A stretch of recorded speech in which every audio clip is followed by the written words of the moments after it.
Dean Napier, Mr. Bell, members of the faculty and members of the student body of this great institution of learning, ladies and gentlemen. Now, there are several things that one could talk about before such a large, concerned, and enlightened audience. There are so many problems facing our nation and our world that one could just take off anywhere. But today I would like to talk mainly about the race problem, since I'll have to rush right out and go to New York to talk about Vietnam tomorrow, and I've been talking about it a great deal this week and weeks before that. But I'd like to use as a subject from which to speak this afternoon the other America.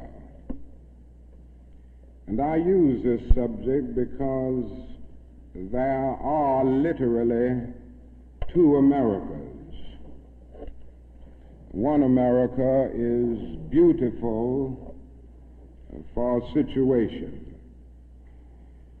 And in a sense, this America is overflowing with the milk of prosperity and the honey of opportunity. This America is the habitat of millions of people who have food and material necessities for their bodies, and culture and education for their minds, and freedom and human dignity for their spirits. In this America, millions of people experience every day the opportunity of having life, liberty, and the pursuit of happiness in all of their dimensions. And in this America, millions of young people grow up in the sunlight of opportunity. But tragically and unfortunately, there is another America. And this other America has a daily ugliness about it that constantly transforms the buoyancy of hope into the fatigue of despair. In this America, millions of work-starved men walk the streets daily in search for jobs that do not exist. In this America, millions of people find themselves living in rat-infested, vermin-filled slums. In this America, people are poor by the millions, and they find themselves perishing on a lonely island of poverty in the midst of a vast ocean of material prosperity. In a sense, the greatest tragedy of this other America is what it does to little children. Little children in this other America are forced to grow up with clouds of inferiority forming every day in their little mental skies. And as we look at this other America, we see it as an arena of blasted hopes and shattered dreams. Many people of various backgrounds live in this other America. Some are Mexican Americans, some are Puerto Ricans, some are Indians, some happen to be from other groups. Millions of them are Appalachian whites. Probably the largest group in this other America, in proportion to its size in the population, is the American Negro. The American Negro finds himself living in a triple ghetto, a ghetto of race, a ghetto of poverty, a ghetto is to deal with this problem, of the two Americas. We are seeking to make America one nation indivisible, with liberty and justice for all. Now let me say that the struggle for civil rights, or the struggle to make these two Americas one America, is much more difficult today than it was 5 or 10 years ago.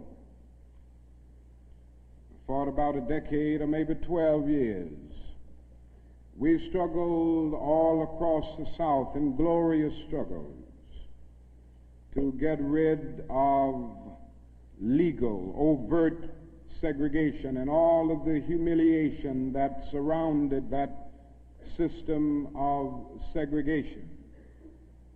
In a sense, this was a struggle for decency. We could not go to a lunch counter in so many instances and get a hamburger or a cup of coffee. We could not make use of public accommodations.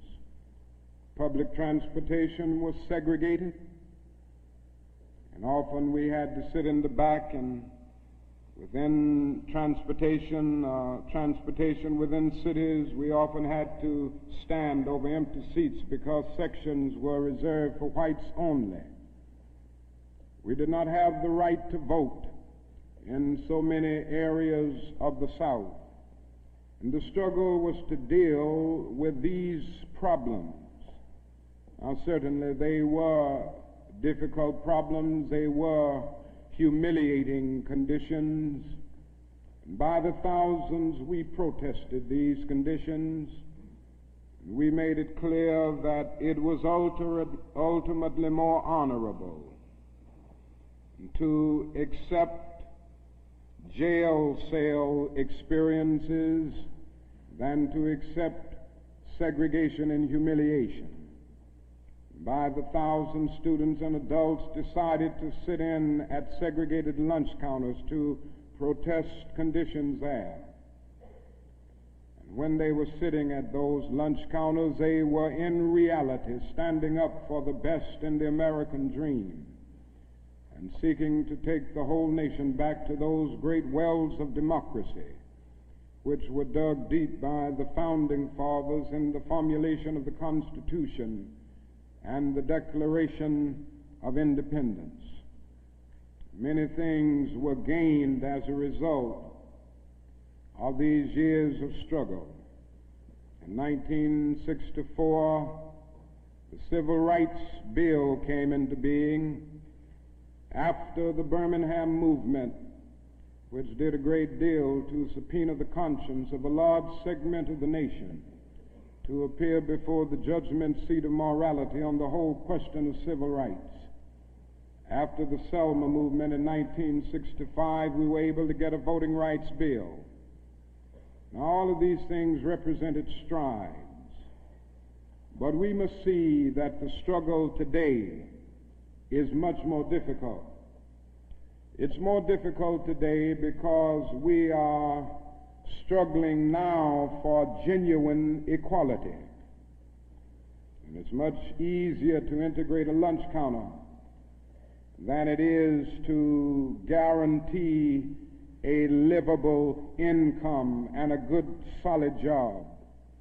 It's much easier to guarantee the right to vote than it is to guarantee the right to live in sanitary, decent housing conditions. It is much easier to integrate a public park than it is to make genuine, quality, integrated education a reality. And so today we are struggling for something which says we demand